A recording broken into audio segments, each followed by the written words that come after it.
বন্দী ছিল। আপনারা হয়তো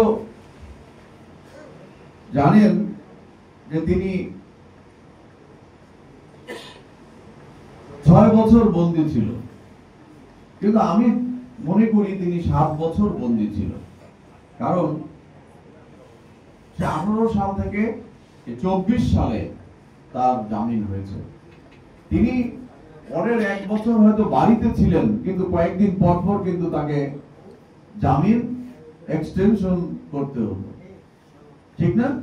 তাদের যদি মনে চাইতো তাহলে তারা আবার জামিনটা এক্সটেনশন করে দিত। না হয় কি হতো, তাকে মাঝে মাঝে হুমকি দেওয়া হতো যে বাড়িতে থাকতে দিছি, আবার চিকিৎসা করতে চান কেন? এইসব কথা বলে নাই?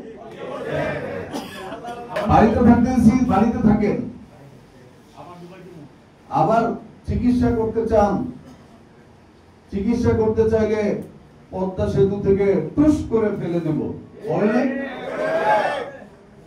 সে কিন্তু খালেদা জিয়াকে বিনা চিকিৎসায় হত্যা করার চেষ্টা করেছে এবং পদ্মা সেতু থেকে টুস করে ফেলে দিয়ে হত্যা করার হুমকি দিয়েছে এবং এটি শিষ্টাচার বহির্ভূত কাজ করেছে সে। যাই হোক, এই যে 6টি বছর বা 7টি বছর তিনি যে কারাগারে বন্দী ছিলেন, কেন বন্দী ছিলেন?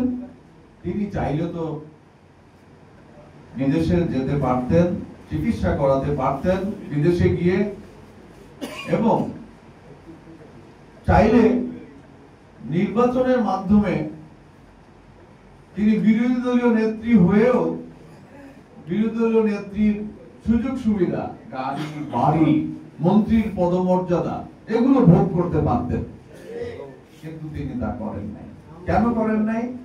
তিনি গাড়ি বাড়ি, মন্ত্রিত্ব, ফ্ল্যাগ এগুলোর জন্য রাজনীতিতে আসেন নাই। তিনি রাজনীতিতে এসেছেন দেশের মানুষের গণতান্ত্রিক অধিকার প্রতিষ্ঠিত করার জন্য, আর সেই কারণে তিনি আপোষ করেন নাই। এখান থেকে আমাদের শিক্ষা নিতে হবে যে আপোষ হলো একটি কাপুরুষতা, আপোষ হলো একটি বেঈমানি। আপোষ মানেই হলো এটা বেঈমানি। এখানে কোনো আপোষ হবে না।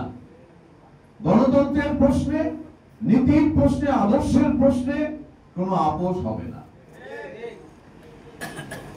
যারা দেশের শত্রু, যারা দেশের ক্ষতি করেছে, যারা দেশের মানুষকে গণহত্যা করেছে, যারা গুম করেছে, খুন করেছে, তাদের সঙ্গে আপোষ করা মানেই আবার ফেসিবাদকে আমন্ত্রণ জানিয়ে আমাদের পাশে এসে নিয়ে এসে বসানো একই কথা। সুতরাং এখান থেকে দেশনেত্রী বেগম খালেদা জিয়ার আদর্শ থেকে আমাদের শিক্ষা গ্রহণ করতে হবে। তিনি কিন্তু প্রধানমন্ত্রী হতে চান না, তিনি আমাদের দেশের মানুষের মুক্তি চান। তিনি প্রধানমন্ত্রী হতে চান না, তিনি মন্ত্রী হতে চান নাই। তিনি কি চেয়েছেন ওইটা চাইতে গিয়েই কিন্তু তিনি জেল কেটেছেন।